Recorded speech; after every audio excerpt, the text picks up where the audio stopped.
مين هو اللي اتولد قبل ابوه، مات قبل امه، اتدفن في بطن جدته؟ ايه اللي انت بتقوليه ده بقى؟ سؤال، تخيلي ان ده السؤال. قولي تاني. اتولد قبل ابوه، مات قبل امه، اتدفن في بطن جدته. العجل في بطن امه. استني، طب هقولك. ده حاجه في الدين يعني، انبياء وكده. شوفي انت عملتي التريقه اهو، هتتسخط قرده دلوقتي. مع ايه الاسئله دي؟ اتولد قبل ابوه، مات قبل امه، اتدفن في بطن جدته. انت مسلمه؟ مسلمه. اسمك ايه؟ والله اسمي جنى. ماشي يا جنى، يا مسهل.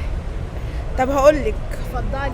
ايه الاسئله دي؟ مش متعوده على سؤال ديني بقى، حرام، ديني. هنتسخط كلنا دلوقتي. طب وليه طيب نسال اسئله دينيه من الاول؟ انا بختبر الناس على سؤال ديني، اشوف ثقافتهم في الدين ازاي.